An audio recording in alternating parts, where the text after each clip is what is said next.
Planning Commission of the City of Lancaster will come to order.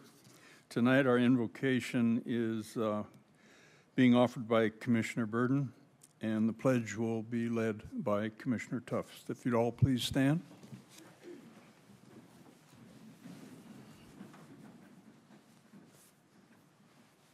Dear Heavenly Father, thank you yet again for allowing us to come together in unity and service of our city, your city. I ask that you would give us wisdom to lead and handle business the way that would benefit the people that live here. In Jesus' name, amen. Amen. All right, place your hand over your heart, face the flag, and repeat after me. I pledge allegiance to the flag of the United States of America and to the republic for which it stands, one nation, under God, indivisible, with liberty and justice for all. Thank you. Have the roll call, please. Chairman Bose, Here. Vice Chairperson Derryberry, I'm here. Commissioner Burden, Present. Commissioner Loa, Commissioner Moore, Commissioner Tufts, Present. and Commissioner Underwood is absent. We have a quorum. Thank you.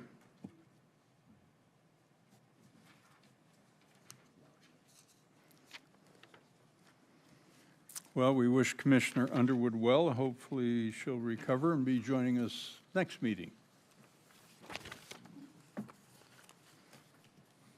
Public business from the floor.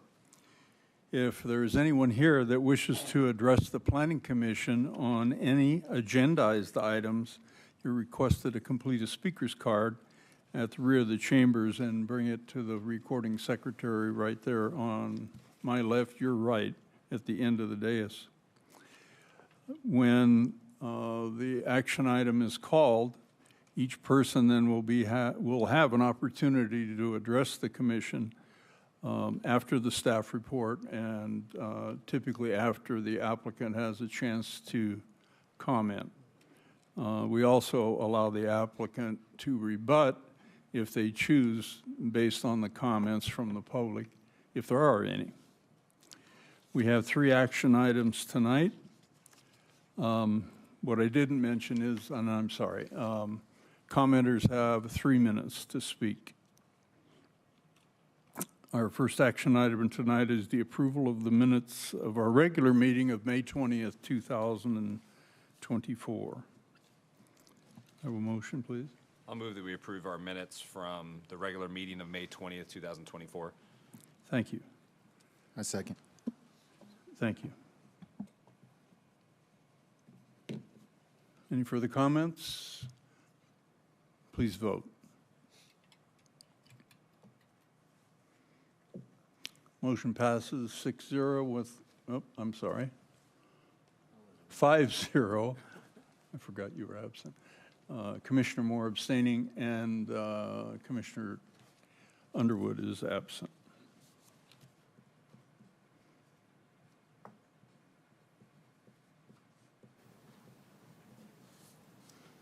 All right, our first new public hearing tonight is conditional use permit 23-020.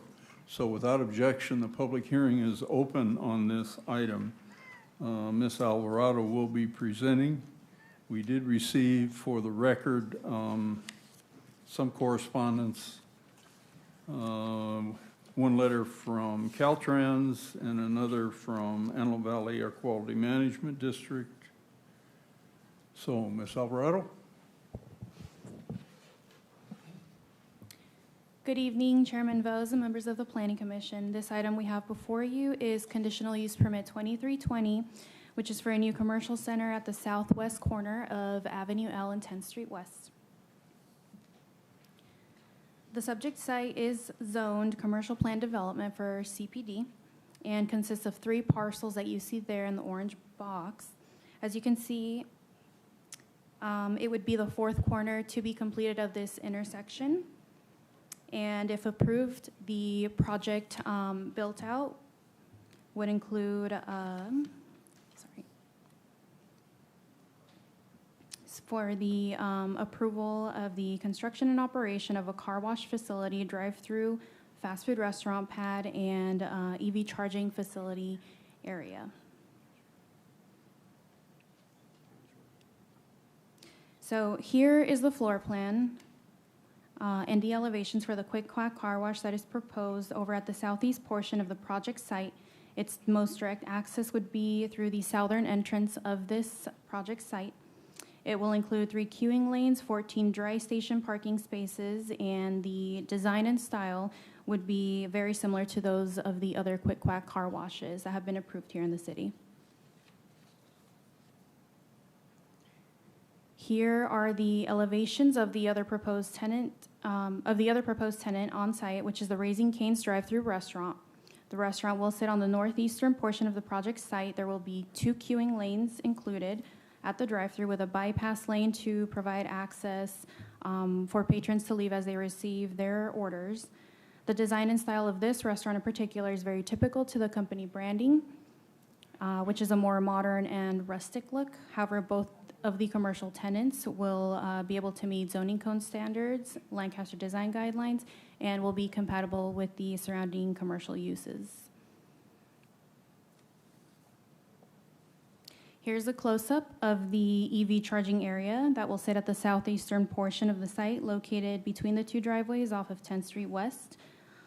It will be the first of its kind here in the city of Lancaster because it will be open to the public, 40 EV charging stations with the exception of the 2 ADA parking spaces in there. It will be sufficiently screened by enhanced landscaping because it is running adjacent to the 10th Street West side of the project site here.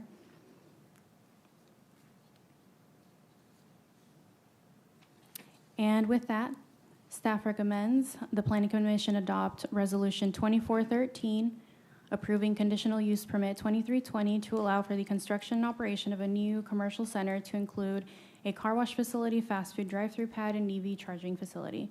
Myself and the applicant are available for any questions you may have. Thank you. There will be some questions, I'm sure. Thank you, Ms. Alvarado. The applicant here this evening, or applicants, you're not required to make a presentation, but we may have questions, so after we get done with staff, we may ask you to come forward. Absolutely. Thank you. Members, questions? Yes, I do. I have a question on the Raising Cane's. Is there any sit-down seating, or is this entirely drive-through? No, so this will be it will include indoor and outdoor eating. There will be an outdoor patio area abutting the Avenue L side Okay. of the restaurant pad. All right, thank you. That's the only thing I had to ask. Thanks. Anyone else? I engaged some of our city staff, our city engineering and traffic division to discuss the actual site circulation from Avenue L as well as the proposed improvements on 10th Street West. So if, Matt, if you would share what you and I talked about, so our members will have an understanding of the concerns I have, and those are specifically the turning movement eastbound on West Avenue L into the location for delivery vehicles. Typically, vendor vehicles would be semi-trucks, which would have a similar turning radius that it was demonstrated on the site plan that the fire department would have, maybe even wider. So they would be transitioning from the number 3 lane through the deceleration lane into the 30-foot driveway, which is the only access point on 30th. Then they have to circulate on site and figure out where they're going to drop their product and load and unload and transition out. So that's one comment that I had, and I expect our traffic engineer will share some information and possibly the applicant. That's the first item. Matt? Yes, Chairman Bose, excuse me. The driveway off of 11th, or I'm sorry, Avenue 11, Avenue L, I'm sorry, is going to be ingress only, and this is in direct reference to the fact that we do not want vehicles to leave the site and be able to traverse all the way across Avenue L and attempt to either turn left to go north or make a U-turn to go back to the west on Avenue L. In that same vein, the fact that this driveway is ingress only during the civil design portion of this project, the driveway should be able to be designed and constructed so that it would accommodate semi-trucks for deliveries. Since there is no traffic exiting the site, the driveway could be a little bit wider if needed to accommodate trucks making a wider turn from the actual deceleration dedicated right turn lane that is at L and 10th. In addition, if for some reason that driveway cannot be designed to accommodate that, we could put a restriction on that particular driveway for delivery entrance, and then delivery trucks would be required to go around the corner to either one of the driveways on 10th West, preferably the one at the southern end of the portion, just because there is a signal there, and it would be a much more controlled entrance than there would be at one of the other driveways. So could you talk about the signal and the proposed turning movements on the south end, please? Okay, at the south end, the south driveway will be signalized to allow both vehicles traveling northbound on 10th Street West to make a protected left turn into the project, and then vehicles making a protected left turn eastbound out of the project onto 10th Street West, or 10th Street North, I'm sorry.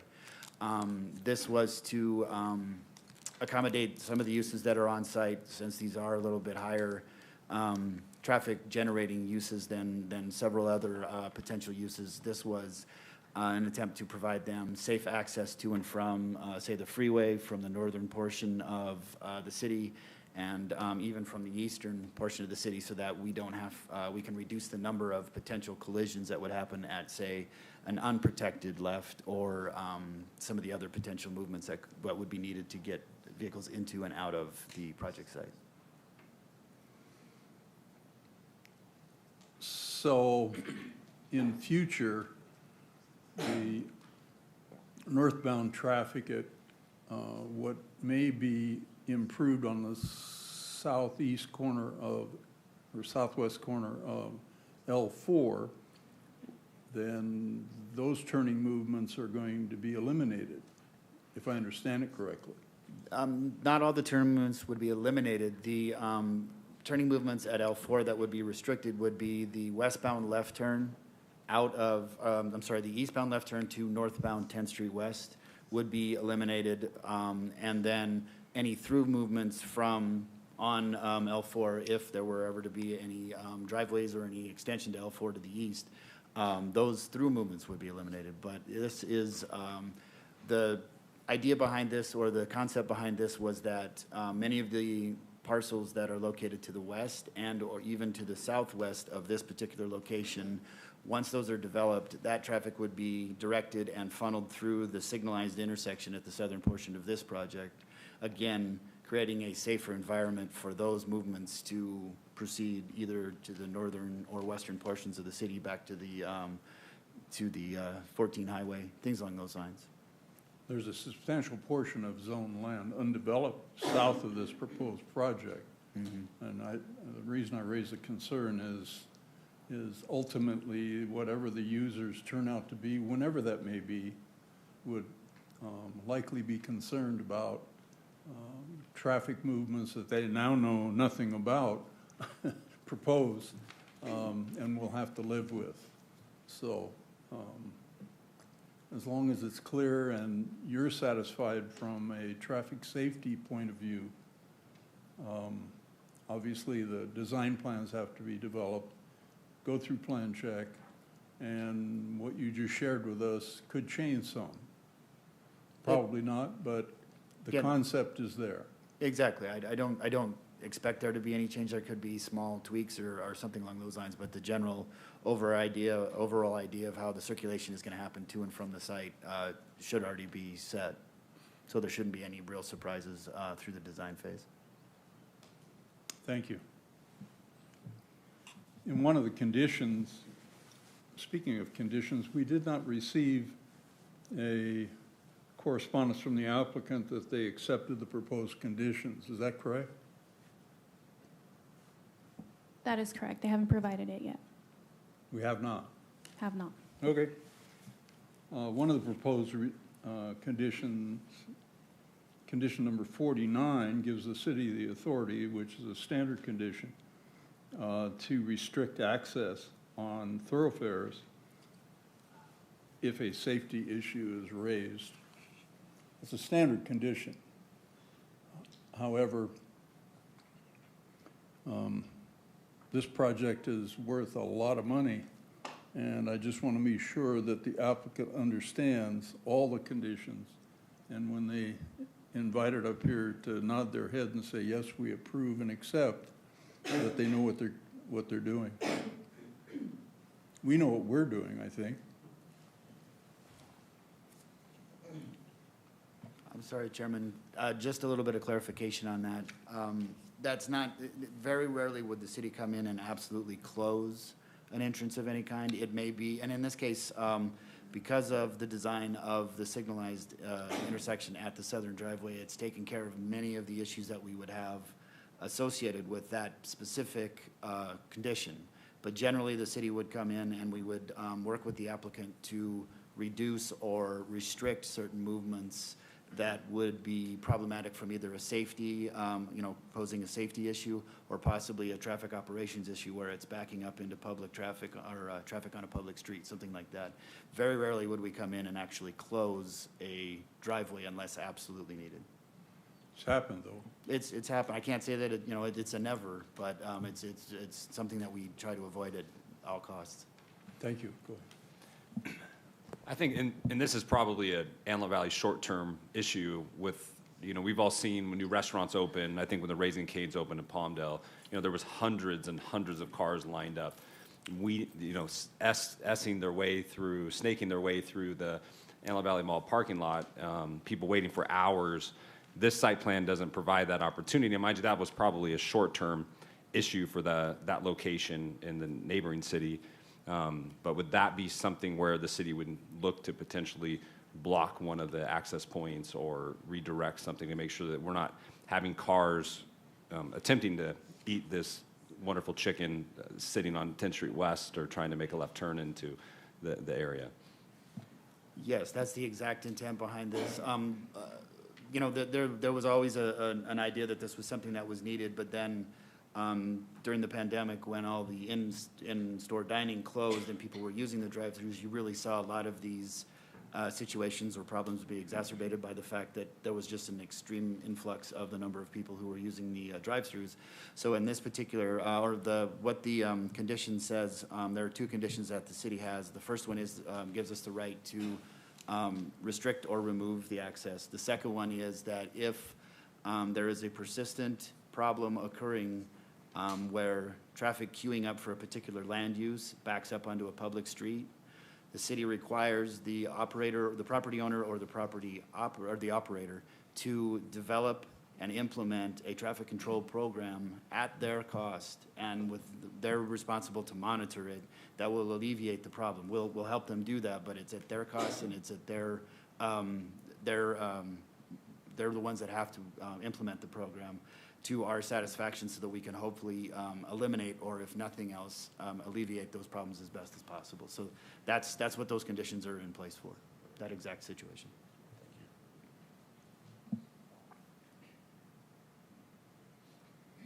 We do have an existing condition in our community of a fast food, primarily drive-through on 20th Street West that we've had challenges with and mitigations put in place and so forth, but that's an entirely different traffic volume on 20th Street West north of Avenue I than we have at this intersection. mean, this is, I don't know if this is the number one, but it's what, number two in the city as far as volume? Yeah, I The believe this is interesting second. thing, the only reason it's a conditional use permit tonight, and we're focusing more on the fast food, is because the conditional use permit is required for the car wash, not the fast food. However, it's part of the site plan, so bear with us. Ms. Alvarado, do we know how the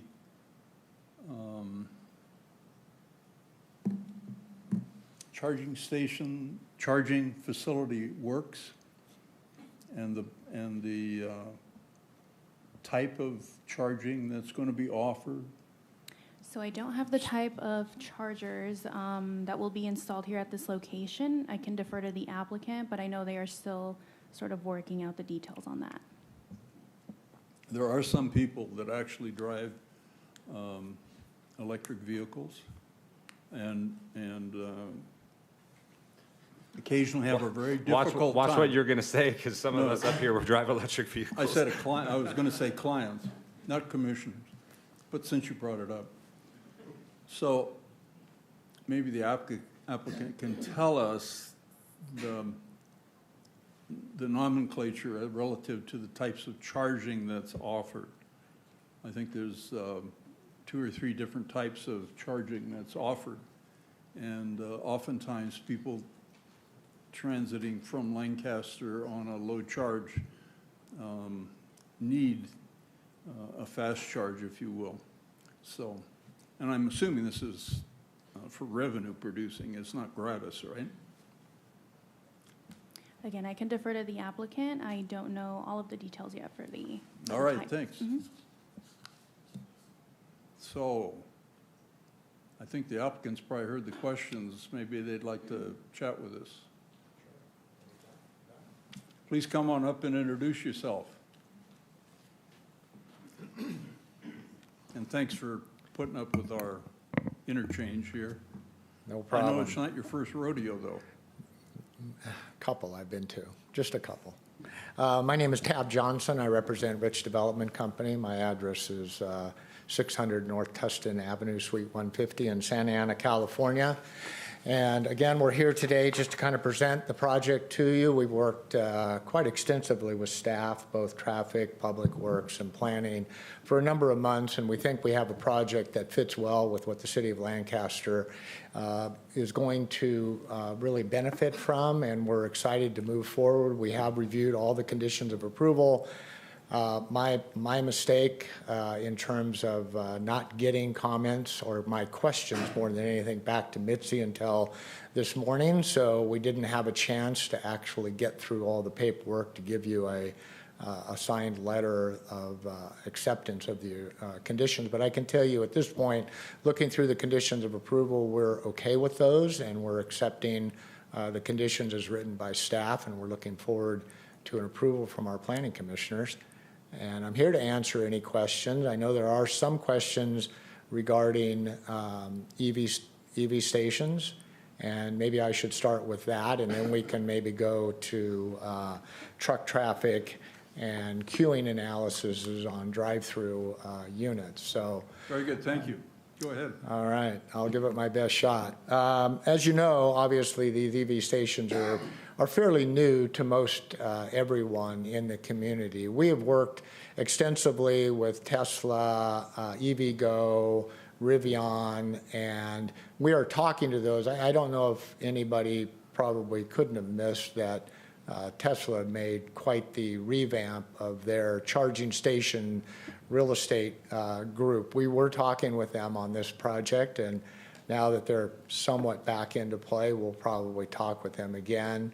We do have other companies that's their business, putting in EV charging stations, and you're right, it is a revenue generating process. They will pay us either a percentage of what monies they make, or more typical, they'll just pay us a monthly fee per parking stall to have their charging units on there. We do rely on them and their market studies in terms of the type of units that will be installed. I suspect that this being somewhat of a midpoint to LA, that there will be some supercharging type units in there with the higher voltage and the quicker charge.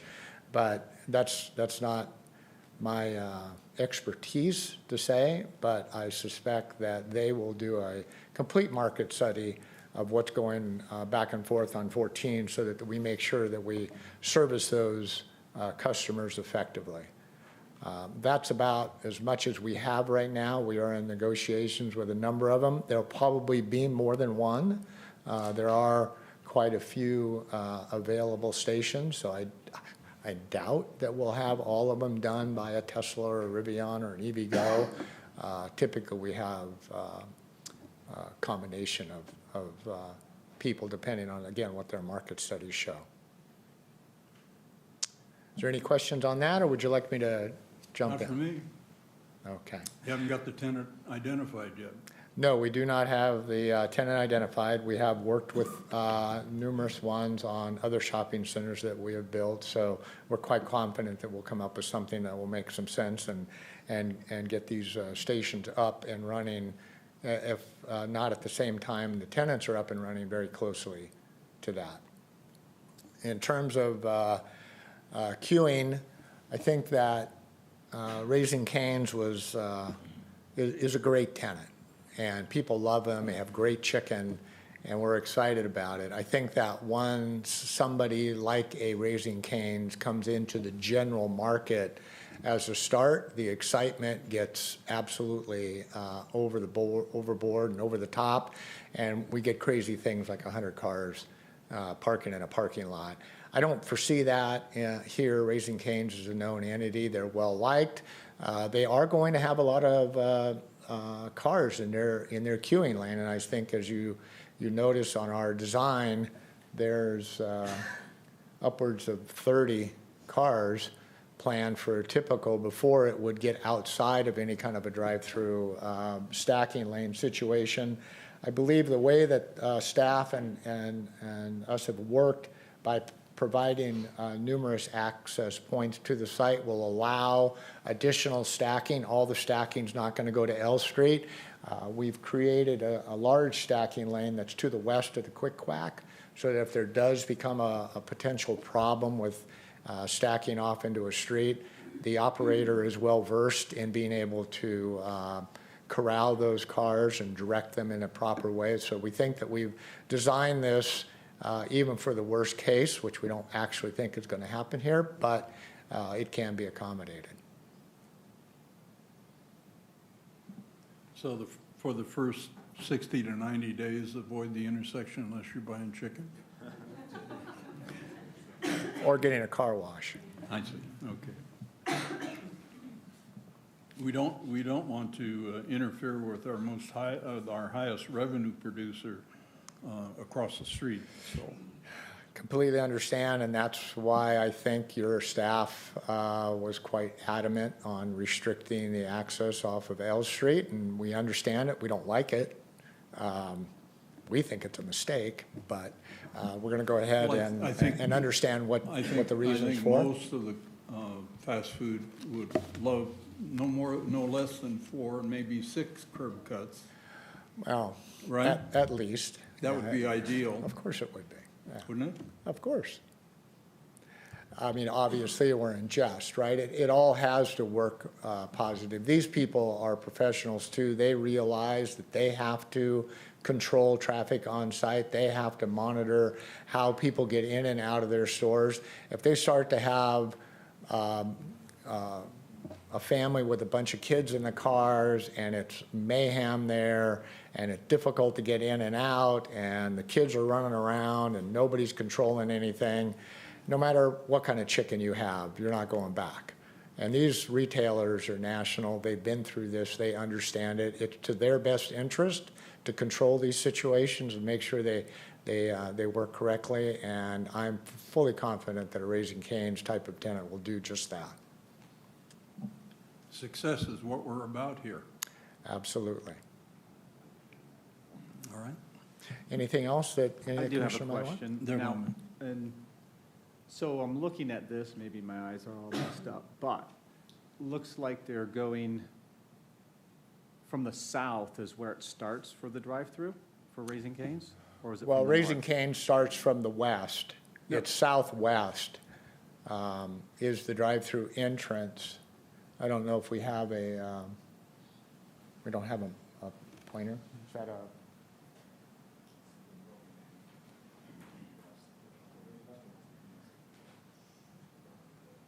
So right here is the entrance to the drive-through, and it's got a double-stack drive-through all the way to the pickup window. And then, as Mitzi talked about, there is a drive-through pass lane because some of the folks will do a order online type of thing so that it can be delivered to them quickly.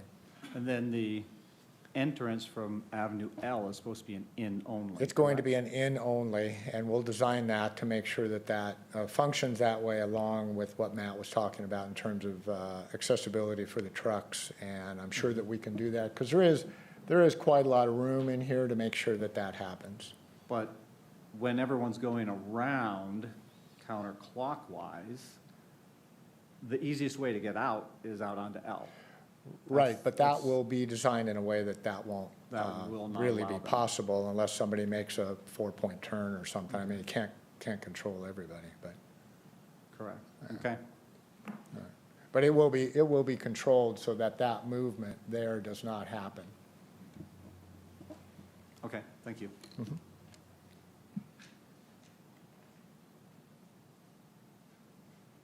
Anyone else? No?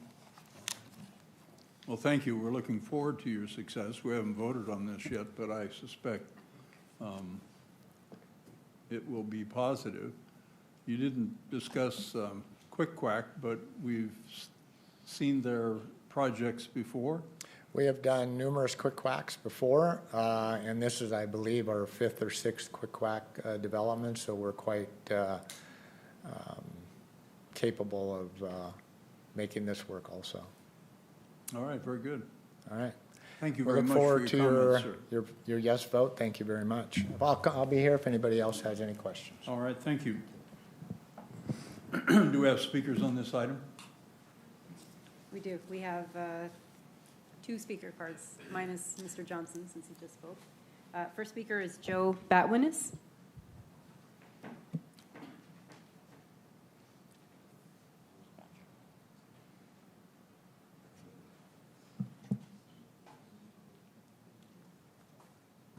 Good evening. Good evening. Welcome. Thank you. Got some prepared remarks. Good evening. I'm here tonight to strongly encourage the Planning Commission to reject Conditional Use Permit 2320. There are several reasons to reject this development. First, this extremely car-centric development is counter to the city's climate action plan and image as a sustainability leader. All 3 of the planned businesses are either completely or strongly car-centric.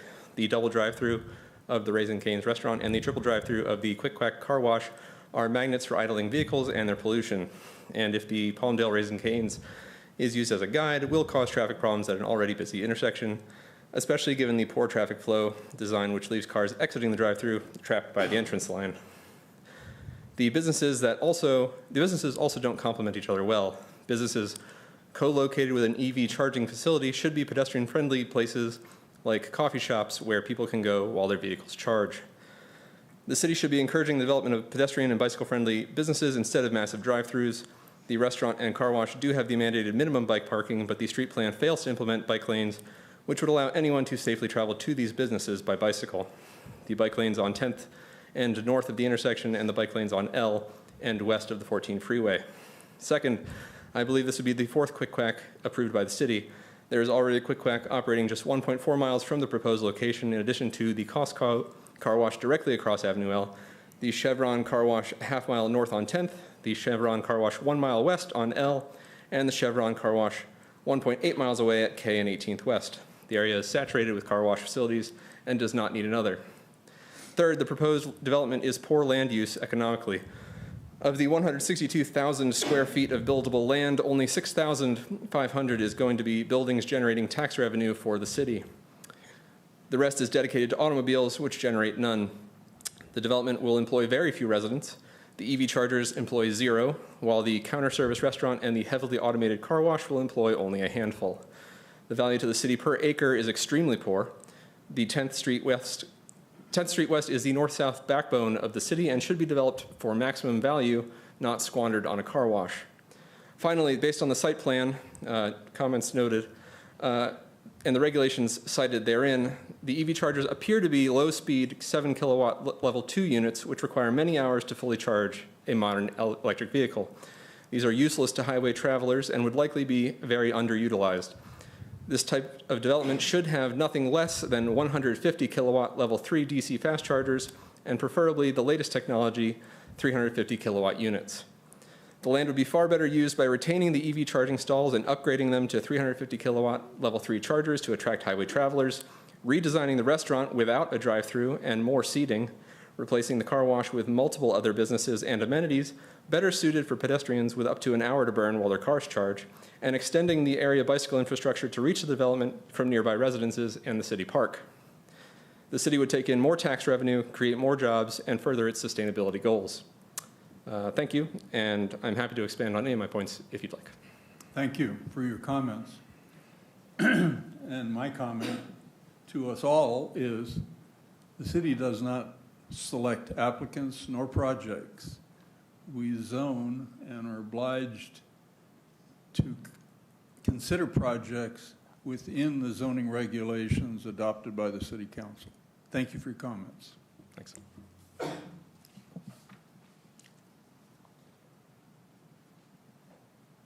Got another speaker? John. John? Just says John, that's it. Evening, John. Howdy. Can't see who you are, but you're welcome to be here. Okay. Go right ahead. Beg your pardon? Go right ahead. I was here at the city council meeting and explained what I'm about to explain to you. And when I left the podium, everybody said, "You're right," to me. So here's the situation. I'm a highway engineer. I was with DOT of Alaska, DOT of Idaho, DOT of Caltrans, and 35 years of supervising all the design engineers from Avenue A to Santa Clarita, before and after the cities. That's this city too. So anyway, 500 highway plans through here I designed. I'm a licensed civil engineer in Arizona and California both. What I saw in this thing, that the county allowed 2 driveways in 10th Street to get into that lot there, but nothing from there to that church up to that corner. When I saw this thing going in, I could see red flags all over the place, that driveway on Avenue L. And did you get an email that I sent to planning? Did they forward that to you? Oh, you should have read that. Anyway. We read a number of pieces of correspondence, Yeah. nothing on this one. So what's going on here? You got 4 traffic patterns there. You've got 1 coming out of Costco, 2 coming off the freeway, off the north and south lanes, and 1 clear out from Quartz Hill coming in to that location. These people were gunning it to get past some of those red lights and get up to the corner and go to Palmdale. What I saw that your designers overlooked was the winter factor where freezing weather occurs here. So the drainage is going to come down from 10th Street west of that driveway on L. It's going to freeze up there. People coming up through there, and they drive 100 miles an hour in this town. I've seen them 80 in town on I and 10th Street west, driving 80. They're not controlling the speeds on the drivers. So what the designer on this did said, we have an ordinance, we can go from 150 feet in from the corner. And he said, we're matching that. And I told him in an email, I said, look, you just don't throw your hands up and go with that one ordinance. You have to look specifically at the problems at that location. And they're gunning up to go up to the light at Costco and 10th Street West to go to Palmdale. And they're crisscrossing traffic there, and there's 4 lanes of traffic, 4 sources of traffic. In icy weather, pulling in with people in a line out on a city street, they're never going to be able to get stopped. They can't even drive in dry weather up here without having wrecks. So they're going to be detrimental to the children that are in those cars, there's probably going to be a lot of fatalities of children at that location. So I want them to not come in there, John, thank you for your comments. okay? You just need to cancel that location. Matt, would you care to respond if you understood what his comments were? Yes. First of all, that is, as I mentioned before, that is one of the specific reasons why that is a ingress-only driveway, in the fact that we do not want anybody coming out of the project onto Avenue L in the belief that, first of all, they would be crossing over with somebody who was coming down eastbound and wanting to make that right turn onto 10th Street West South. Also, the primary reason was to remove the possibility for somebody to come out of the project, cross those 4 lanes and trying to get into the northbound left, or I'm sorry, the eastbound left turns to go north on 10th Street West, or to do the U-turn back towards the freeway. We wanted to eliminate that possibility to make sure that it is as safe as possible to, for the individuals both accessing any of the project or any of the land uses in the project, and also those who are passing by just driving either Avenue L or 10th Street West. So that was the primary reason that we had the way we designed that particular driveway location on L.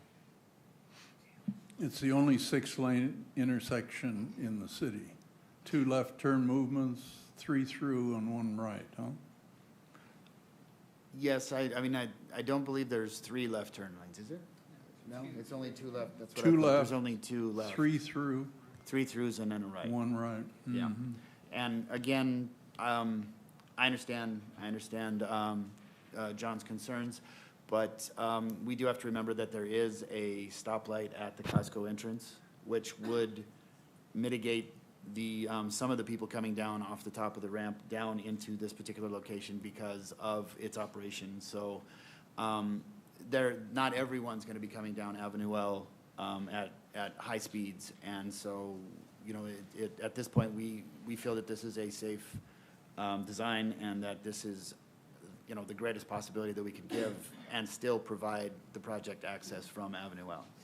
The only other alternative would be to remove that driveway, and I don't think that that would be something that the project could hand from an economic feasibility standpoint.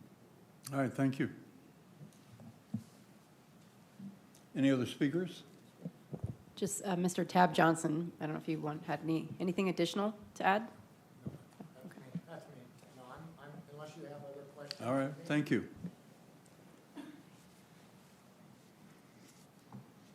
Members, anything further? All right, then it'd be appropriate to close the public hearing and consider a motion.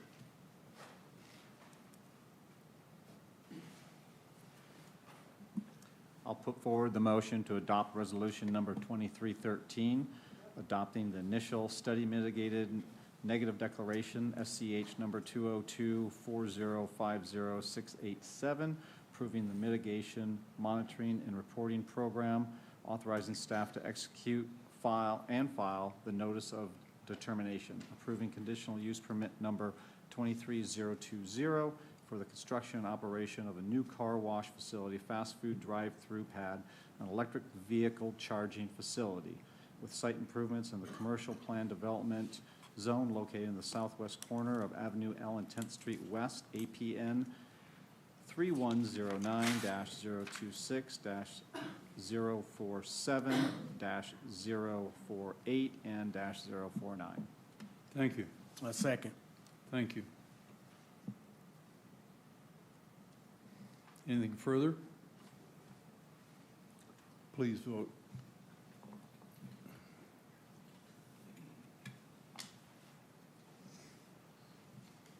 Motion passes 6-0 with 1 absent.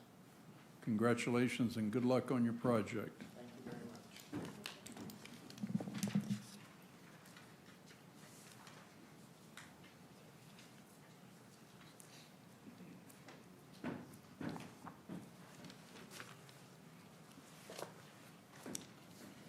much. Okay, that brings us to the next public hearing. So without objection, the public hearing is open on conditional use permit 23-005. Ms. Colgrove is the presenter on this.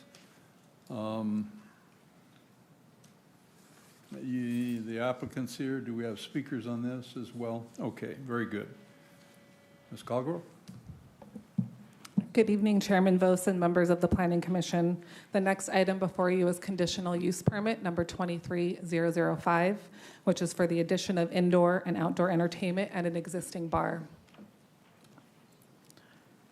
The existing bar is located at 2822 East Avenue I. The site is located just north of the Lido Mobile Home Park near the southwest corner of 30th Street East and Avenue I. The property is zoned commercial plan development. The King Bar has been legally operating at this site under an approved Type 48 beer, wine, and spirits on-sale alcohol license. The applicant is requesting to include indoor and outdoor entertainment at the existing bar. The current and proposed operating hours for the bar are Monday through Sunday from 12 p.m. to 1:30 a.m. The proposal includes indoor entertainment being offered Monday through Sunday between 6 p.m. and 1:30 a.m. The applicant is also requesting to host live outdoor events up to twice per month, limited to Fridays or Saturdays between 6 p.m. and 10 p.m. Staff recommends that entertainment be limited solely indoors for the first 6 months following the approval. A review of the CUP will be conducted at a minimum of every 6 months for the first 2 years following the approval to confirm compliance with all conditions. If the site is found to be in compliance, outdoor events may be permitted to occur up to twice per month on the property. The applicant has submitted a security plan along with their proposal that has been reviewed and approved by the city's police department. In compliance with the security plan, security personnel will be available on site during regular hours with enhanced security during events. The project has also been conditioned to ensure a nuisance-free operation. Based on the business plan submitted by the applicant, the indoor live entertainment would include items such as karaoke and a DJ, and outdoor entertainment would include events like live bands and comedy shows.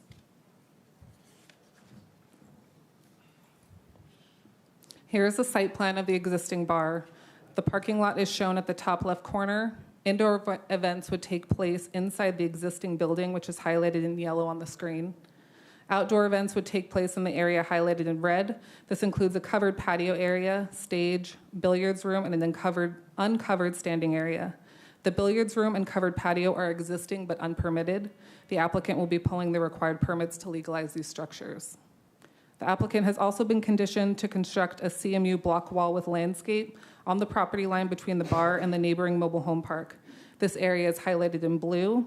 This is intended to mitigate noise generated by the patrons at outdoor events. This would be required prior to the occurrence of any outdoor events. And here's a floor plan of the indoor bar space where live events will take place.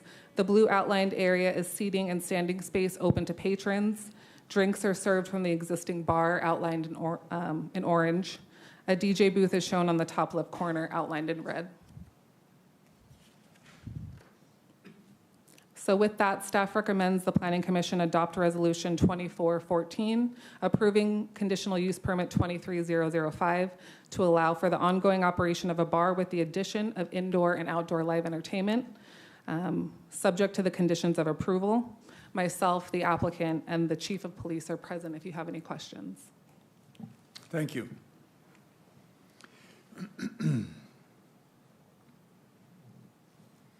So just to be clear, this project is an existing non-conforming use, right? The bar, at the time that the bar was established, it didn't require a conditional use permit, so the bar, yes, is existing and legal. It's been in operation before the city was a city. Yes. So it's existing non-conforming. And for the record, this commission's never, my chairmanship of this commission has never approved a bar in this town, ever. However, the purpose of this applicant, and they're free to apply, is to create a business that conforms to the city's ordinances, regulations, and requirements of the proposed CUP. Is that correct? So for instance, the city has a noise abatement ordinance. And I believe it defines at the property line, what is it, 65? I think 65? Yes, 65. Yeah. 65 dBA. dBA. Okay.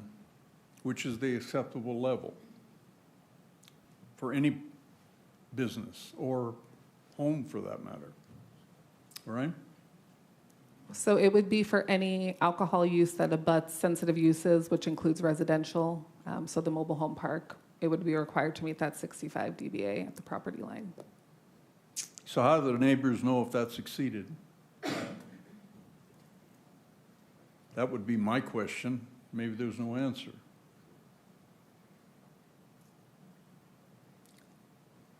So if this project goes forward, if it goes forward, then under the conditions of approval, any complaint coming through our complaint process internally in this city, then would have to be investigated, evaluated, and determined in a recommendation for either abatement or dismissal, right? Correct. So Chairman Vo, 65 dBA is typically what you would hear in a residential subdivision, you know, the average children playing, lawnmowers, that kind of level. You'll hear the noise outside, but once you're in your house, you typically don't hear all of those details. So the same thing would apply with the mobile home park. If it's 65 dB at the property line, they may know something's going on at their neighbors, but they shouldn't be able to hear the words of the songs. They shouldn't be able to hear the details. It should feel more like background noise. If it's beyond that, it's probably exceeding the 65 dBA at the property line, which is the standard for residential use. All right, thank you.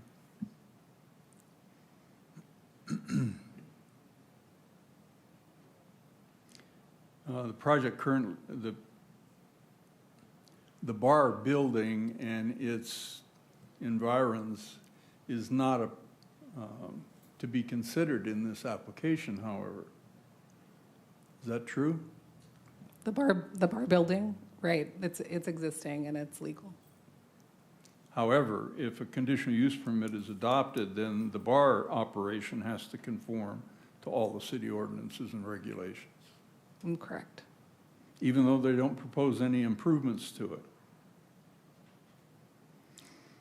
I noticed the parking on the site was extremely limited.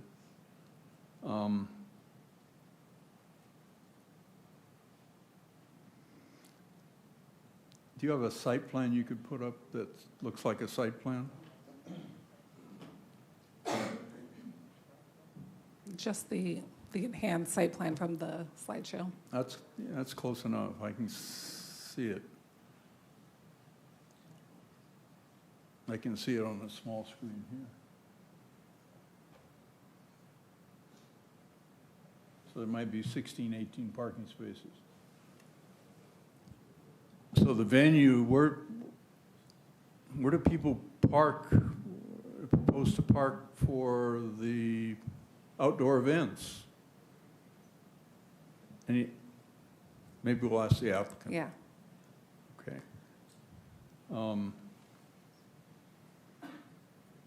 How about a historical calls for service on this project? Anyone care to comment on that? We have our chief of Go ahead, police here. Chief, thank you. Yes. Good afternoon, sir. In 2023, there were 10 calls for service at this location, and out of those, 3 of them were fights outside the location. One was a gunshot victim outside the location, spousal assault, and a couple other typical calls like a counterfeiting. In 2024, so far, we've seen a pretty good drop. They've only had 3 calls for service this year so far, and one was a Weapons possession, the individual was arrested outside the location and in possession of that weapon outside the location. A fight that occurred again outside, and a assault or a shooting of a victim that also happened outside the location.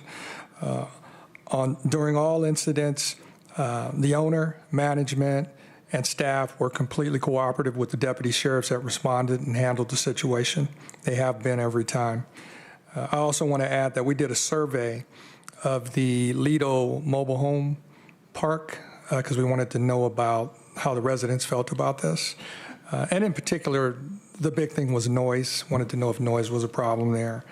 And we ended up talking to about 30 residents. 16 responded to the noise concerns, and only 5 mentioned that there was a problem. 11 said there was no problem. And out of those responses, those 5 yeses that we got, the top complaint was regular community or noise of the community. The second was yelling and breaking things within their complex. And the third was the King Bar. And just wanted to add one more thing. Saturdays are the big day that we see, or it's not a big day, but those are the most common days that they get calls for service, with 5 in 2023 and all 3 this year. So we are happy to see that they have adequate staff and are open to adding staff on those weekend events when they occur. We've seen the proposed conditions of approval, which include a security plan, which I understand you've been involved with very directly. Well, I reviewed it, sir. It was given to me to review. Yeah. And I thought it was an adequate plan.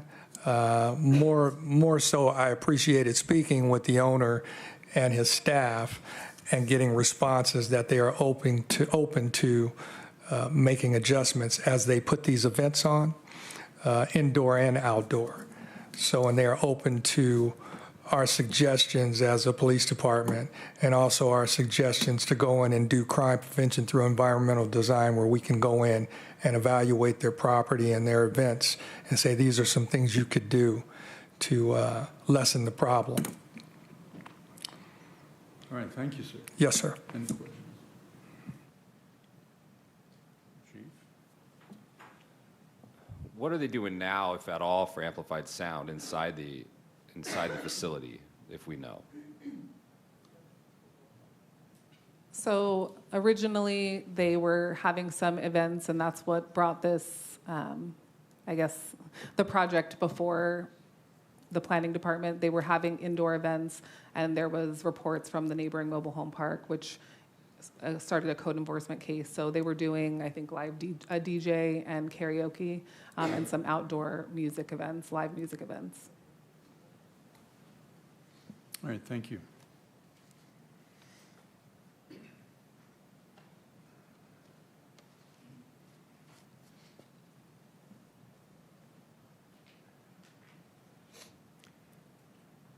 So the principal conditions of approval that are proposed is a consistent review of the conditional use permit by city staff, right?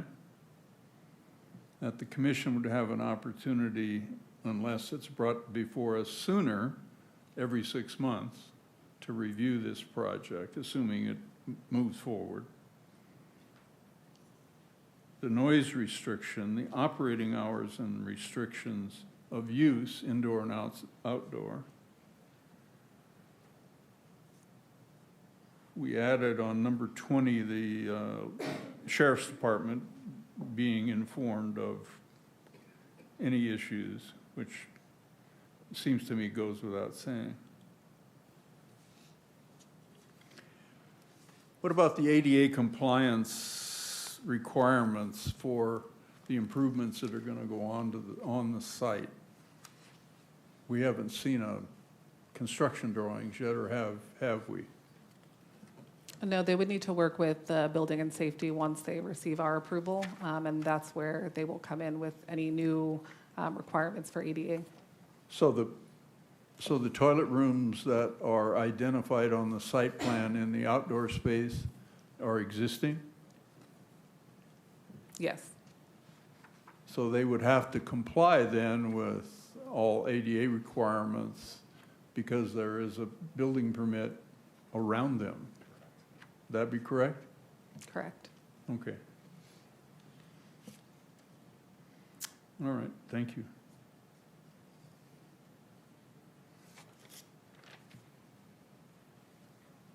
Anything further? Steve? The applicant's here?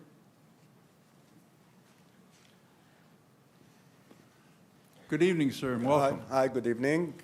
First, I'm sorry if my English language is not help me very well. My name's Sam. I'm the partner for the King Bar. The King Bar is building in 1956, like almost 50 years ago. And we buy the bar, it was calling Trap, like almost 27 years. We buy the bar in 2020. We try our best. Of course, we, as a business, we try to look in like financially, but also we try to make something very professional and people have good time when they need it. We're talking about like the parking lot. I think the parking lot, like something missing over here, it's more because the owner of the property, he owned the one before King Bar and the one after King Bar. He owned like 3 parts of it over there. But you only own the identified parcels. You don't own the ones to the west or the east, right? Yeah. Do you have a reciprocal access and parking agreement with those owners? Yes, the owner is the same owner. It's the same owner for the first land, the next after the bar, and before the bar is the same owner. And this also is my partner there at the King Bar. About the security, because I know as a bar, it's very, very important because we care about any life who come, any customer who come to the bar, it will be our responsibility. I have 24-hour camera all over, like 32 camera watch the property 24 hours. Also, every night we have security, and weekend we have more than 6 to 7 security, depend how's the night. Honestly, now we make karaoke and DJ because when we buy the bar, it's already we buy the bar. We're thinking like it's the CUB, including the bar. We don't know about it. We have like now inside the bar, DJ, karaoke, like small stuff, not like we event or something like this. That's why we apply for outdoor. Because when we think about it, why people have to drive from here to LA to watch some big artists or big show comedy or something nice, something professional. Why we don't have it, we can make it over here. That's how when we apply for outdoor event, that's in our mind. We make every month here about to help the community. Every month, one time, we serve food for everybody. And I think most of you know about it. Every month we make one time, we make the band, like sometime food, barbecue, doesn't matter what, to try to help the community. About our neighborhood, that's why we requirement from the city, from Ms. Carey, thank you, we close the outdoor music at 10 o'clock. That we asking that. We don't want after 10 o'clock because also we care about neighborhood. Our neighborhood, we care about it. That's why we are requirement. The music, we close at 10 o'clock. I don't want after this outdoor. We're talking about outdoor stuff. I don't want the music after 10 o'clock. That's why about if any noise, that's why at 10 o'clock we close. Indoor is not like almost 2 years there. I don't think we have any complaint about outdoor, about indoor, about the noise. Also, Ms. Carey, requirement, the wall between the King Bar, our neighborhood, also we're ready to make it. If that's under the requirement, we're ready, we make it. We want them to give us the measure, the height, how they want, we're ready to make this. I don't know if any question, I try to. The principal question is, You've seen the list of conditions that are recommended by the staff that we've reviewed. Have you reviewed them thoroughly? Operating conditions? Yes. All your requirements? All the requirements. But if we can. And do you agree with each and every one and yes, of course, suffer the consequences if you violate them? Yes, of course. We are here to make something really good and very professional and very legal. We don't want, as I told you, I have a partner there and he owned the liquor store before $2. The first thing when we buy the bar, this his order to me. We don't want nothing illegal or unprofessional over there. Anything but if we can, because Ms. Carey, she said after 6 months, she will give me outdoor the event license. We'll be reviewing that during the 6 months of operation, assuming this project gets approved. Yeah, but you know now it's the season. It's the summertime. If after 6 months, you know, like, I don't know, like it'll be, but we agree. So you just said you agree with all the conditions and you'll abide by them. Of course, I said. Did I misunderstand you? I got you. Okay, I'm agree. And the reason we put it on the record is because you didn't send us a letter and sign it, but it's now on the public record, so we'll hold you to it. I agree. You should. Now, I personally understand you can't control idiotic behavior of the human being. Of course, yeah, but but you can do your best with your security. Of course. And that's really all we can ask of you. If you check the record before 2020 and after 2020, do you know exactly what we do? Sometimes I spend 18 hours at the bar. 18 hours. Minimum is me as an owner. I'm not talking about my worker. I'm not talking about my security. By myself, minimum 10 hours a day. That's minimum. You know, like sometime 18-hour weekend, I watch everybody. I talk with everybody. I'm not kind of like owner to sit at the corner and something. No, I'm on the ground with people. I watch everybody. And again, if you're looking for our record from 2020, before 2020 and after 2020, you will know exactly what the difference. And I think all my neighborhood, and they happy. They say thank you, like we clean the area as we can again. But we promise you I'll do my best over there. Very good, thank you. Thank you. Yeah, so just so that I'm understanding correctly, because we did receive a number of correspondence regarding the noise. That's kind of like the biggest thing that we talked about. Am I to understand that the noise, because I heard you say that you haven't gotten any noise complaints in a couple years for indoor things that you do inside? Indoor, correct. Okay, Indoor. so am I to understand that the complaints are just because of like maybe people outside the venue playing loud music from their cars or bikes or whatever? Is that kind of what the issue is? It's not necessarily what you guys are doing, but the people that are coming to the bar? Is that what I'm made to understand? Because what we've received is that people are complaining about the noise, and I see you guys are going to build a wall, and I think that's amazing. I come from a music background, so I understand having that stuff up, soundproofing and stuff will help tremendously, absolutely. But is the issue maybe controlling what's going on outside of the bar with people that are coming in the parking lot or pulling up and things like that? Is that kind of what we're made to understand at this point? That's why we have somebody to take care of the parking lot. I have somebody to take care. At the door, it's different people. I have someone, he have to control the car. When just to enter my parking, he have to follow them. You tell him exactly where he have to park and no sound. When you left the bar, you have to leave right away. You're not allowed to stay at the parking lot. You're not allowed. That's why, you know, like, because when more people outside, it's more problem.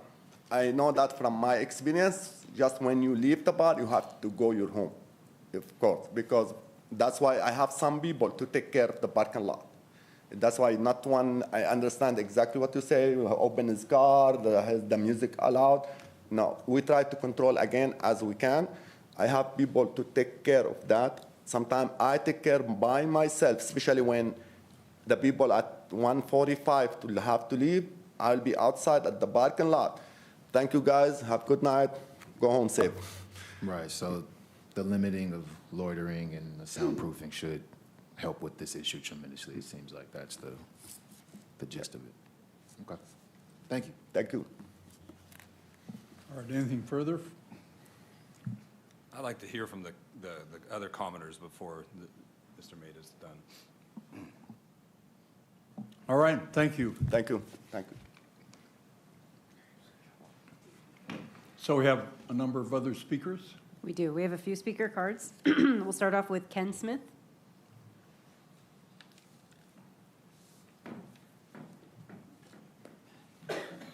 Good evening, sir, and welcome. Howdy. My name's Ken Smith. I'm the manager of Lido Mobile Home Park. It's okay if you use your outside voice and speak right into that. Mike. Some of us don't hear too well. Sorry about that. My name's Ken Smith. I'm the manager of Lido Mobile Home Park. Did you hear me all right there? Yes. Okay. There's times when they have like loud music inside the bar and they leave the back door open. That's when we get the loud music coming from past 10 o'clock. So far lately, the outside music has been great. Not loud. But as far as the patrons, they get violent out there and they start going out on Avenue I in front of the bar and spinning around in their cars and everything, even after they close. It's some of my tenants in the past, people have shot guns and so on, and 2 of the RVs have been hit by gunfire. And just here, a week and a half ago, 2 weeks, at 2:21 in the morning, I could hear right at 7 shots.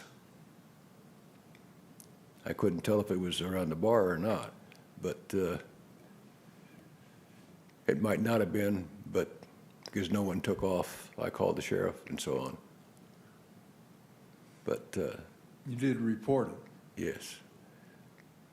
That's my concern. I'm for my tenants. A lot of them are seniors on that area in the RV section, and they get scared, especially when someone's shooting off fireworks or guns. That's all I got to say. All right, thank you. Thank you for your comments, sir. Aaron Burks.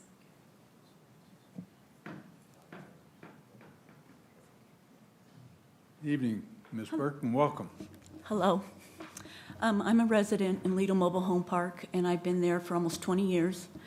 I've been listening to this thing about the noise and what the sheriff said, and it's not true, and the respectability of the owner, it's not true. I live in the back of the mobile home park, and the bar's up on the other side, and my mobile home would literally shake. And they would start at 9 p.m. on Thursday through Sunday night, every week when he started doing the bar. And for 4 months, I didn't say nothing. I didn't do nothing. Well, then I got sick of it, so I started calling the police. And I was calling 911. They told me, no, you have to call the sheriff's station. So I would, and I'd beg them to send somebody out just to tell them to turn the noise down. And they never did. And so one night I called about 15 times, and they were laughing at me, saying, well, we work for LA County, not Lancaster. And I said, well, Lancaster is in LA County, and you guys do have an email I sent. And as far as that wall's probably 10 feet from our wall, that buffer wall, so they call it. It's not going to buffer anything. And they had live music out there at night, And you could hear every cuss word, every other word was a cuss word. And after 4 months, I'd start crying on Thursday nights because I knew I was getting no sleep. I have pain, I don't sleep anyways. And I actually called the bar, and they put the owner on. And I said, could you please turn down the music? I said, this is disrespectful to us. And he goes, I'm not disrespectful, and he hung the phone up on me. And I've called 4 other times, and the owner was there, but he never picked up. And he, when it was the Trap, for about 15 years I lived there, they were never disrespectful. They had G days or live music Friday and Saturday nights like a normal bar from 10 to 2. You couldn't hear it because it was indoors. And maybe 5 times they do fundraisers, and it would be outside noise because it would be like a concert to raise money for people who died, but they've never disrespected us like him. And it is a concern because, you know, we might live over on the east side, but those are our homes. We're taxpayers. We're law-abiding citizens, and I'm just scared that this man's going to get what he wants because he wants to make money. He does not care about us, and that's all I have to say. Thank you. Thank you for your comments. I will point out to everyone, which I did in the previous application, this commission does not select sites nor applicants. We're obliged to consider an application under the ordinances that the City Council has adopted.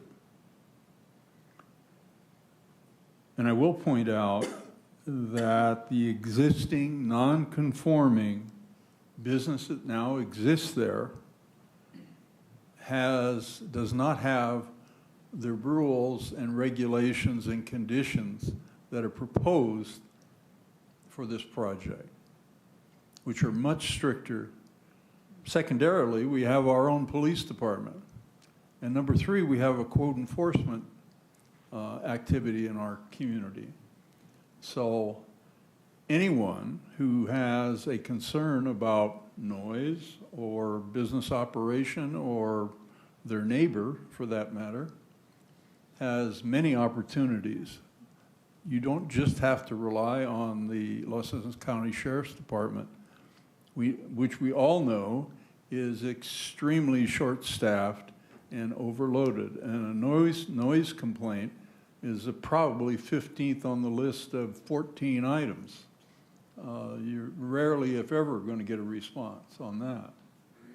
So the chief and his staff are well-trained and well-versed, and certainly our code enforcement people are. So you need to if you have concerns of any operation that's going on in your neighborhood, whatever it may be, you should avail yourself of those opportunities to discuss your concerns and get a response. If you don't get a response to your satisfaction,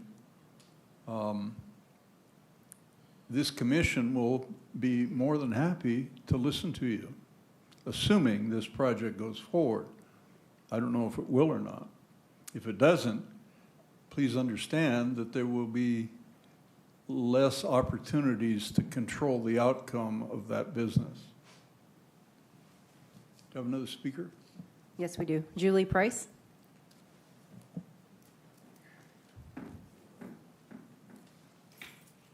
Good evening. Welcome. Good evening, Council. My name is Julie Price. I currently am employed with the King Bar and have been for about 3 years. Sorry, I'm a little nervous. My first time. I have to say that the King Bar is where I prefer to work versus other locally bars in the neighborhood. I also hold a DoD secret clearance for the Air Force. And I feel the safety for the King Bar is top-notch. We don't have as many interactions with the police force as other neighboring bars do. I feel that Sam is trying to bring something to the community that we don't have already. as far as outdoor entertainment.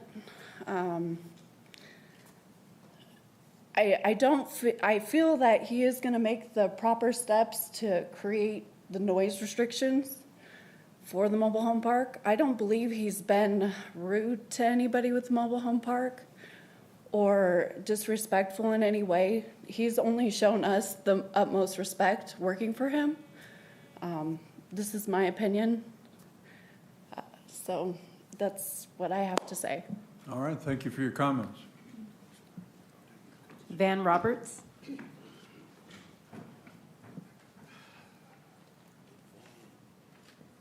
Good evening and welcome, sir. Hello, sir. Thank you. Thank you for having me. I'm Van Roberts. I run an organization called Voice of Our Youth. We deal with human trafficking, and we deal with single mother with kids who live on the desert, and we deal with if it comes to hunger. So we're very active in our community. We partner with the sheriff department, our brand new our police department, our mayor, and everything as well. But I'm here today to tell you what King Bar has done for us in our community. So every month we hold a community barbecue for every single family who is either facing hunger or who needs groceries. He will open his facility. We have it every month, and we usually have about 850 families out there every month. Also, I've had a chance to talk with him as well, and he allowed us to bring our youth at the facility to be able to counsel them and talk to them. We also use the facility to prevent bullying, child abuse, and all the above. So I'm telling you from what I've dealt with him in the King Bar that I don't know about the rest of the stuff, but I can tell you that this man has opened the door to allow us to deal with hundreds and hundreds of families on the facility, but we use it to feed our families who are in hunger. And the reason why he allows us, because what I don't want is you to come home and find someone in your house because he's hungry. So he allows us to use his facility to prevent that. And I want to say thank you. And I want you guys to know that, again, I don't know about the past, but I do know about the future. And I thank you for that. Thank you for your comments, sir. Rosafi Howard.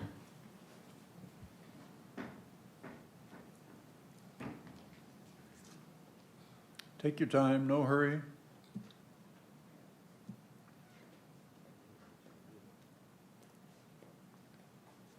Evening, Ms. Howard, and welcome. Hi, good evening. My name is Joseph, and I live in Lido Park.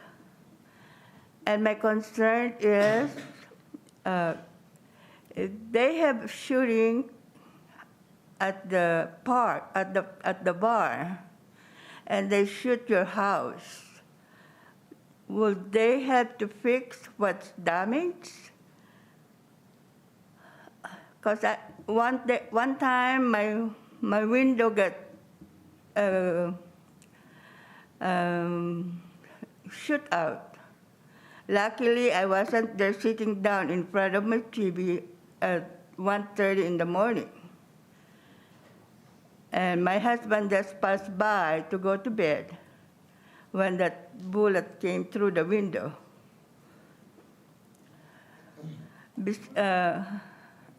When was that? It's been a while, sir. It's been a while, sir. But my concern is, do they have to fix what's damaged or not? Because I spent my money for that, and I didn't hear any answer, except they don't. Besides making noise, because I'm close to the bar, which the other people have said already. And that's my concern, that like what the manager says, that he heard about shooting, and it was true on that morning. I think it's a couple of times. So I thought it's not a gunshot, but it is. So I was scared that it might happen again to me. I would be too. So that's why I'm here to open up. All right, appreciate your comments. Thank you. Thank you. Keith Metter. Evening, welcome. Good evening, and thanks for having us here. We have quite a few concerns. One of them is, of course, noise. We have 54 spaces in our park, and we have children, we have elderly, we have all walks of life, and the outside music can be very loud, shakes windows, and when we talk about the security that they have security and cameras, and that's all well and good, but that doesn't stop a stray bullet from heading that direction, and it has gone that way in the past. Excuse me, I'm just getting over laryngitis. And as far as the big menu, that they want to have this big concerts with big name people, that the facility's not built for that large of venue, nor is the parking. And all that parking would obviously start overflowing into the side streets going up and down, and that would be surrounding our park. And there's two other parks in the area. I'm not the only park. There's 3 other parks. And I don't think anybody would want this noise, even at 10 o'clock or 9 o'clock, shaking your windows at night when you get up at 4 or 5 o'clock in the morning and go to work, or get up and go get your kids to go to school. So I think it's very bad for a residential area. I think it's a great idea, but to have a venue like that, you need a fairgrounds where you can get all these parking that he wants and all these people he wants. He can maybe rent the fairgrounds and put these big venues on. Fits better than trying to put 3 pounds into a 1 pound bag. It's not going to fit. So my biggest concern is my residents and their children and the noise and stuff that's going to make. All right, so you do, thank you. But you do understand that they're not going away. If we deny their application, they can still do business. I understand. So far. If we approve their application, their business will be managed in a more stricter way. And the city will have more power and leverage over how they operate, as well as this commission. So if the operation turns out to not conform to the conditions of approval, they'll be up here before us on a revocation, which means they literally would be able to, or we would be able to close their business. That's how serious it can be. So I understand it that. would behoove the operator, assuming they get approval, to conform. If they don't, and you as a neighbor have many avenues to complain if, in your opinion, they're not conforming to the requirements. And you can see the requirements. You can go online and see the requirements of the 40-some pages of conditions that are laid on this project. I understand. If they are able to get to that. You want to be a good neighbor too, and they're telling us they want to be a good neighbor. Well, hopefully that's how it's going to turn out, because it's a two-way street. I couldn't agree more. Yep. But on the same hand, the noise doesn't make any less noise at 9 o'clock than it does at 10 o'clock. It doesn't make any less noise or more noise at 8 o'clock than it does 10 o'clock. And these people go to work, get up in the morning, they go to work, they have jobs, their kids go to school. Well, the noise ordinance in our city limits is what, 10 o'clock or 11? 11 p.m. 11, so they're restricted to 10 under the proposed condition. So your neighbor, other neighbors, your neighbor next door, down the street, could be blasting away at 65 dBs and rattling your windows at 11 o'clock. Now, my guess is in that mobile home park that doesn't happen at all. but it could. Well, we have And there's restrictions. not We have anything you can restrictions do for about that. it. We have restrictions So, for that. Wh- If they what is violate being- them, What is being proposed here today is a more stringent condition on how they operate. I personally think it makes an unsafe environment for the venues that they're going to hold. I mean, we already have enough trouble with the ones that are existing without having the outside venue with large amounts of people. You have I'm sure you all been to many big venues, large music stuff going on, and it requires a lot of people, a lot of noise, a lot of vehicles, a lot of places to park, and they do just like some other people said. When they come in and out of the parking lot, their radio's blaring. They've been to loud music all night long, been drinking all night long. The music doesn't stop when they leave. The music's going to stop, and they're going to put that radio back on, blast it, and come roaring out of the parking lots. And they do that now without a large venue outside. And it would just increase it to go worse. We understand. Thank you.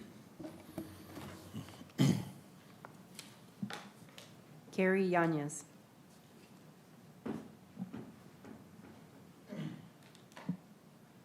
Hello. Good evening. Welcome. Good evening. Please excuse my address. I just came from work. I just wanted to talk about the King Bar and what Sam wants to do with it. And he wants to do like outside events for us all. And I like it that I would have a place to go to. I don't have to travel to LA or someplace out of the AV. And it's also me and my friends and my family could go there, enjoy ourselves, feel safe. The parking on the side, I know you guys were mentioning that. And he was saying like there's a gas station and then there's the bar and then there's like a dirt lot. And the person that owns all that, the whole like kind of corner thing. So if the cars need to park there, they could park there. They could be, accommodated. I've always felt safe going to that bar.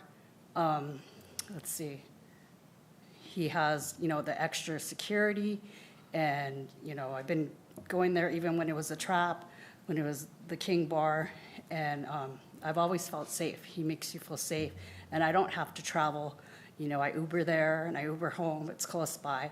And as far as, like, doing things for the community, he does that all the time. They have the barbecues once a month, makes everybody feel welcome.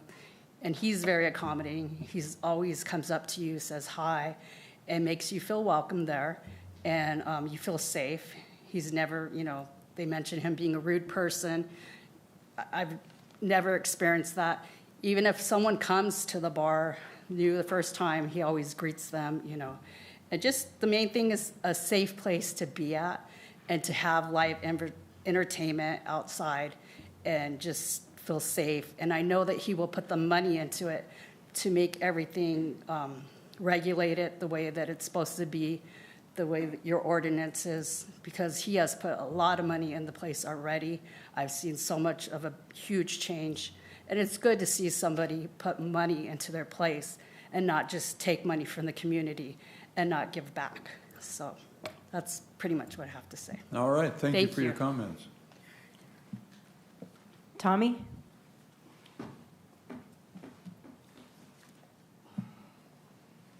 Good evening, sir, and welcome. Good afternoon, sir. I'm an employee at the King's Bar. They complain about the noise in the parking lot and stuff like that. Once the bar shuts down, not only does the security go out, Sam himself come out, the DJs come out, and we try to clear the parking lot as much as we can. We try to go out there, tell everybody to turn their music down, just go ahead and leave, it's time to go. Most of them comply with us. No, but you still got the little knucklehead, but then they'll leave. We really ain't had no big fights or anything like that thing in a while. The noise, as far as inside the bar, we try to keep it down. We try to be respectful, but it's a bar.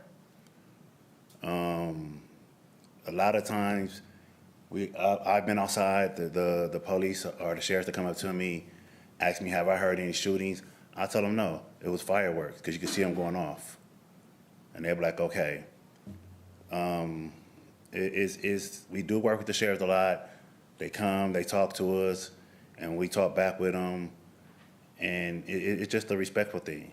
That's all it is. Everything's about respect. We respect our neighbors. We respect everybody that comes to the bar. And we give respect, we give it back. That's pretty much all I have to say. All right, thank you for your comments, sir. No more speaker cards. That's the last of the speakers. All right, then. You may. You do have the opportunity to rebut if you choose, or say Thank you. whatever you'd like. First, Ms. Amber, she say... Come I'm a sorry. little closer, Okay. okay. Sorry. Ms. Amber, you say I'm lying. I'm never have to lie. I'm sorry to tell you that. And you say you call me. Sorry, I hear you. Let me finish, and you have the right to... sorry. You say you talk with me, and you talk with me. It's my first time. Never. I see you, and I know you. And you know I'm 8 years in this area, 4 years in 2 Bucks Liquor, you know very well, and 4 years at the bar. I'm never ever hear from you or I see you. It's my first time. I'm very respectful. I care about my neighborhood, and I respect my neighborhood. And about the shooting, just to give you an example, sir. Last week, Thursday at 2:30, I'm leaving the bar. I see the police car come, and they ask me, a shooting happened here. I say, no. He said, we got a call. He said, some shooting happened here. I said, no, nothing. It was like a very slow night. The same Friday night, the same thing. He say, oh, police come. He say, shooting here. I say, no. And I don't have nothing to hide. I have camera all over, my problem now, if any noise on this area, something he hear it, right away, he say it's from the bar. Right away. We don't have to lie about it. We don't have to lie about it. And are we hiding that? If something happened at the bar, it's happened at the bar. We cannot hiding that. But the problem over there now, all the neighborhood. 2 months ago, somebody shooting inside your mobile home. Inside the mobile home, police, the first they come to the bar, and they say the shooting happened here. I say, I don't hear it. My security, he hear it. It was inside mobile home. Somebody shoot somebody inside the mobile home. And everything he tried to blame the bar. I understand. And you say about the noise before, I'm sorry, what's your name? You say about the noise before, you don't hear it. Now only you hear when the king, correct? It's been since you guys owned it, but then I don't know how long ago, it calmed down, but for like 9 months, it was horrible. Okay, but you say when it was a trap, you don't hear the voice. No, okay, correct. You are right. Just let you know, sir. The DJ Crazy K, 11 years, is the same DJ. It was in Trap and the King. It's the same one. It's the same when I was a Trap. I'm sorry, ma'am, let me finish. You say before you don't hear the voice. It's okay to... No, it's okay to bother me when say you say what you want to say, but discretion might be... Okay, sir, I'm sorry to disturb you guys, but the same DJ, you can ask him. It's 11 years DJ over there. I don't change them. He every Friday, every Saturday, every Thursday, Monday, Sunday, 5 days a week, it's the same DJ. And you say before you don't hear the voice, but now you hear it. They were respectable and they kept it down, that's why. Yeah, no, I'm very respectful. That's why we're asking, I want the 10 o'clock. Okay, I got you. We don't necessarily want to argue across the floor here. I understand. Thank you. You do have the opportunity to say what you want, but I'd caution you to maybe modulate just a little bit. Thank you. Thank you. All right then. Any more speakers? So, Ms. Calgrove, do you have anything you want to add after hearing all that's been said? Just based on the comments from the residents of the mobile home park, we have several conditions that would control or monitor the noise that's coming from the site. Also, they would be limited to the 2 outdoor events per month if approved. So that would help some of the ongoing noise that I said that they were having on a weekly basis or every day. So those would be limited. And also, we would have the ability to revoke the license and the CUP if there are nuisance conditions on site. All right, thank you. Ms. Garibay, anything? I was just going to add to what Carrie just shared, that in addition to, the outdoor entertainment is not automatically allowed, right? So that's after a 6-month period of not having any issues or complaints. So I just wanted to point that out. All right, very good. Ms. De La Cruz? I think everything that had to be discussed has already been discussed. Thank you. All right, thank you. Members, any further questions or comments from anyone? Yeah, I was just curious, the outdoor event area, is this like something that's being newly done, or is it already like open for, people that are in the bar to hang out outside when there's not an actual event going on? Like, do people kind of go out there and, whatever, drink or whatever it is that goes on at the bar? Or is it specifically only going to be used for when there's an actual event? I'm just wondering, is there like regular noise of people just kind of outside hanging out as another section of the bar, like how some places have? I was just curious. I'll let the applicant answer that.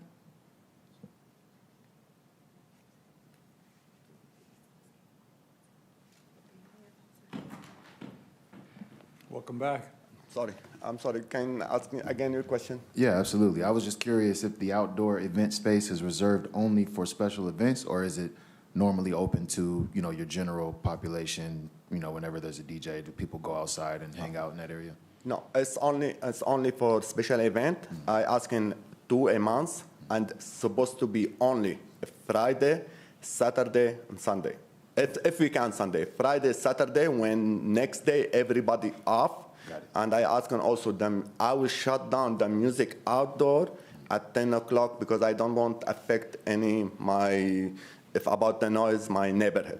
Just only 2 a month, not. And I'll be honest with you, no way, and you all in Lancaster, no way you make event in winter time in Lancaster. It's cold. It's only like 3 or 4 months, like it's summertime. That's only what I ask for. Thank you. I appreciate the clarification. Thank you. Thank you. All right, thank you. Thank you. All right, then. Nothing further? So I'll close the public hearing without objection and consider a motion.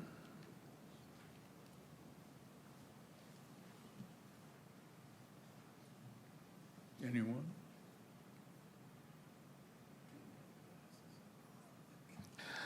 I move to adopt resolution number 24-14, finding conditional use permit number 23-005, categorically exempt under the California Environmental Quality Act, authorizing staff to execute and file a notice of exemption, and approving conditional use permit number 23-005 to allow for the ongoing operation of a bar, the King Bar, with the addition of indoor and outdoor live entertainment located in the commercial CPD zone at 2822 East Avenue I, APN 3150-017-023 and 017. Thank you. Do I have a second?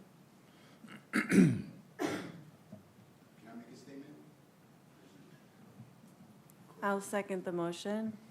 Thank you, Ms. Law. Public hearing is closed.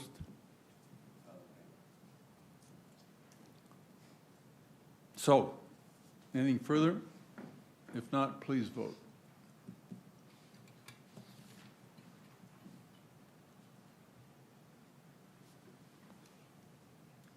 Motion passes 6-0. Congratulations, your project's approved. We'll be keeping an eye on you. Thank you. You've got a lot of work to do. I will. I promise you I will. An absolute ton of work to do.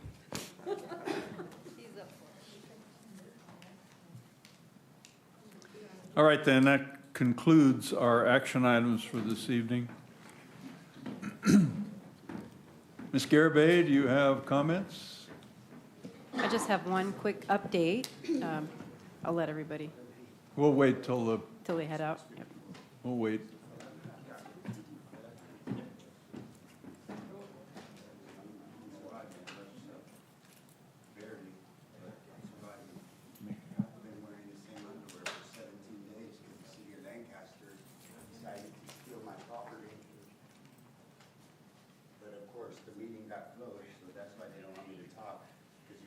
sold my property, right, City of Lancaster? For the 5th time. Okay, we gave everyone an opportunity to head out. So just had one update for us. We recently held a recruitment for a planning manager, and I'm happy to announce we've selected a planning manager who's going to be a part of our team.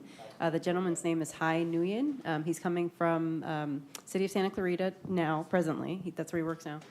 He has a great deal of experience. He's worked there for over 10 years and has been a planner as his trade for very many years. So we are very excited to have him on board. He will start on July 1st and will be joining us at the next Planning Commission meeting. Very good. Thank you. That's great. Commission agenda. I had suggested to staff to agendize a motion or a agenda item resolution to change our meeting times, not day, but times, to accommodate an earlier meeting to 3:30. That'll be on the agenda next month for your consideration, whether that works for everybody. I think I've spoken to everybody individually, and it seems that the timing will work. Frankly, City Hall is open until 5 o'clock. When we meet at 5 o'clock, that means the folks are expected to be here and they're working. That's wonderful. Normally, our meetings last about an hour and a half. So if we meet at 3:30, 5 o'clock's quitting time, and we're about done around the same time, I think it's just better for everybody, frankly, if we can accommodate it. But again, it's up to you all if you want to change it. If not, that's fine too. Anyway, public business from the floor. There was one speaker, right? That's right, Mr. Joe Batwinis.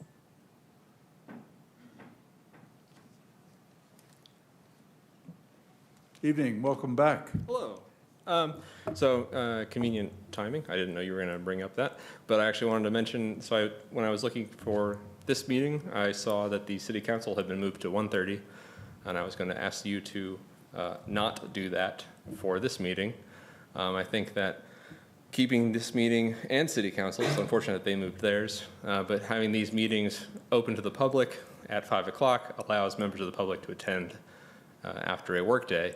Moving these meetings during the workday reduces transparency of these public hearings towards this people of the city. It reduces their ability to attend and comment on matters affecting them. So I encourage you not to adopt that resolution to move the meeting earlier in the day. I appreciate what you have to say, but you know, there's people that commute till 8, 9 o'clock at night and don't have an opportunity to attend a meeting. So, for instance, the LA County Board of Supervisors, the Los Angeles County Planning Commission, a number of other public agencies throughout the country, throughout this county, meet during the day. And if it's that important to folks, they'll show up. Understood. But you know, the city can strive to be better. Some people have to have lives other than this. Well, this is a public-facing body that serves the public, Sure. And I think you should strive to do that as No, well actually, as you can. we serve the city council at their pleasure. Okay. Which is the public. Correct. So I think you can strive to do that as well as you can. That's All right, very Thank you. good. Well, come back on our next meeting and you can share with us again your comments. All right, as long as it's at 5. All right, great, thank you. All right then, anything further from members? No? All right then, tonight our adjournment will be in memory of the firefighter, Andrew Pontius, known as Uncle, who unfortunately lost his life this week on a fire call in the southeast portion of Palmdale, Little Rock area. So we'll adjourn our meeting tonight in his honor till July 15th, 2024 at 5 p.m. in these chambers. Thank you. Great job tonight, guys.